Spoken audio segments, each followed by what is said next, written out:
exhorting the crowd, get on your feet, let's do this. How's this first round, how's the first seconds of this first round going to come out? Is Robert Densley going to come out and throw and exert a lot of energy and bang, or is he going to be a little bit more reserved and be cautious? You know what, I think he knows that Brian Thomas is going to try to work for the takedown. He's going to try to avoid it. Well, Brian Thomas doing a great job right from the start to shoot in and take him down, but you see cage side, a lot of great atmosphere here cage side, as great atmosphere cage side as people are here supporting these fighters. Standing room only, unofficial count, I was told over 2,000 people here over tonight. 2,000 people here tonight. Oh, and a big elbow by Robert Densley. He gets in the position that he wants to be in, doing a great job of hipping down and not letting Brian get that takedown. You see Brian really working for that single leg. Robert Densley doing a good job of sitting inside that hip. He's hit that switch 3 or 4 times tonight. And working that angle. He's got his left arm over Brian's right arm, doing a good job of stopping that takedown, working sort of a whizzer here. And I hope both of these guys have X insurance. That's right, WCFC.com. Check out X Insurance. They're the ones protecting our event and protecting our fighters.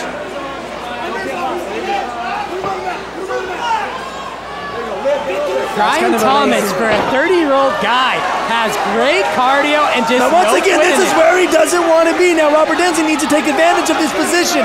He needed to work that underhook and drop some elbows.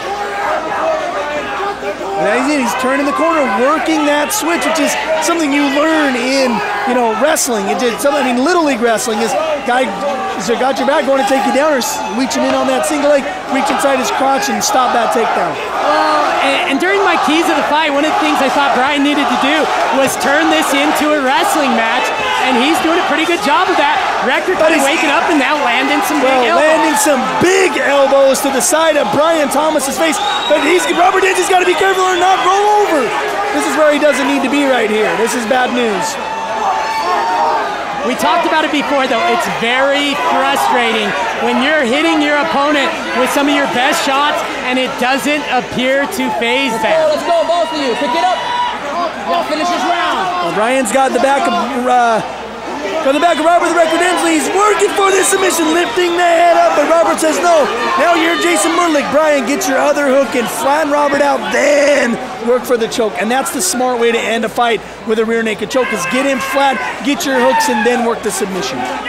Yeah, this is right in Brian Thomas's corner. You see his cornerman exhorting him what to do. He's got Robert the Record Densley flattened out, a position we do not see him in very often. But with 2 minutes left on the clock, like I said, does Robert have enough to stop this submission? Because we saw in the last 2 rounds, when there was a minute left on the clock, Brian was able to get into a position of submission. He couldn't stop the fight, but he was still scoring points by working those submissions. And now you see, once again, he still has the back of Robert Densley. He doesn't have his hooks, and now Robert is absolutely gassed out. And you can't blame him. Both of these guys have fought their heart out. Wrecker, again, you know what? If he can't do anything, he's gonna try to drop you on your head. Well, that's right. He was working that submission there, and he was too high, so Robert said, I'm gonna face plant into the canvas, but that doesn't change the fact that Brian still has his back with over a minute left. This is bad news.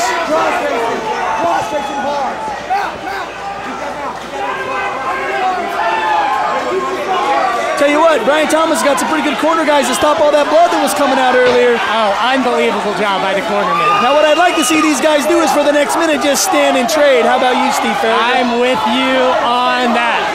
We started this thing standing, let's end it standing. How about our fans at home? What would they like to see? I bet they want to see these guys bang. Oh, and a nice elbow. Takes a lot out of a guy when to throw that elbow, but then Brian Thomas, once again, he's had the back of Robert Densley now for over 2 minutes. Does that score a lot? Does that, in the eyes of the judges, is that going to be a huge factor? Yeah, it's tough to say, because I think that Wrecker, even though he hasn't landed a lot of damage, has done bigger damage this round.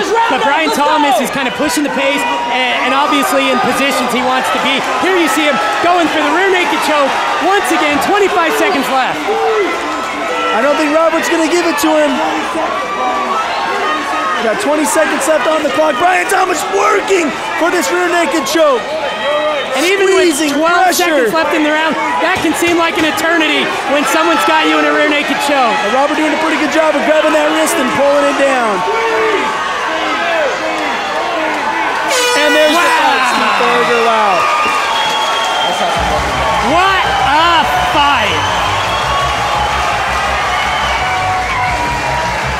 Shows the sportsmanship of these two guys. Wow, baby. Brian Thomas with one eye closed, pumping the fans up. You gotta love that kid, dude. Standing ovation from the crowd. These guys know how to fight. You gotta love it, man. You gotta love it. I'm not sure how the judges are gonna score this, but this I know. Anytime Robert Densley is in a fight with somebody, they know they're in a fight with him afterwards. And you can see that by Brian Thomas's face. Well, and you see here the big elbows from Robert Densley. Does a great job with that takedown. But Brian Thomas ever working, never stopping, trying to get Robert Densley on his back so that he can work and transition into that submission. And that's what he did. Whether it was the rear naked choke the first round, arm bar the second, rear naked choke the third. Now, what's happened in between all of those? Robert Densley's done a good job and does stuff like this. How about an elbow to the side of your face? No, you are never safe. And you know what, Johnny? This is one of those fights that I really wish there didn't have to be a winner and a loser, because both of these guys fought great fights. Props to both of them. That's right. There you go. Once again, nice crowd here at the WCFC Rail Event Center. We're here. This is our home. Come check us out. Go log on to WCFC.com for more information. Of course, all of our great sponsors here tonight. Kingdom Club, the WCFC, our friends over at No Weak Link Against the Fence Clothing. We couldn't do it without you guys, so thank you so much for supporting Scion. Did you see the beautiful Scion vehicles out front tonight, Steve? Beautiful. Hey, Scion, reinventing the wheel, brother, reinventing the wheel. So, Scion's what Forrest Griffin won when he won the Ultimate Fighter in season one. Well, that's right. Stand him up out of a rear mount or a full mount. Ain't happening. I know, I heard it. I was like, it's like my trigger to like. There's no way. Yeah, you can't do it. He earned it. You know? You hear Dave Selyusted, the referee, talking. They're looking in the gun. Who just shot his legs again? I know, but you know.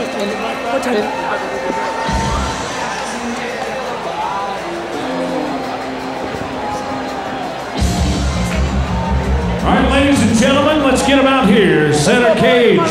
Dave Selyusted calling for both of these two warriors. I'll tell you what. I often say I wouldn't want to be in opposition to either one of these fighters, but this is one of those nights where I'm not sure I'd want to be in a judge's chair either. How about a big hand for these two, giving it all they have for you here tonight. Our judges have been very consistent this evening, and again, they turn us back with a unanimous decision. All three judges, Dutcher first, and Montanez, score them out 29-28 for your winner, Brian Thomas.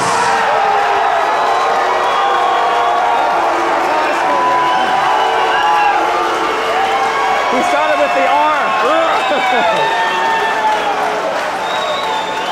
Touch him up, guys.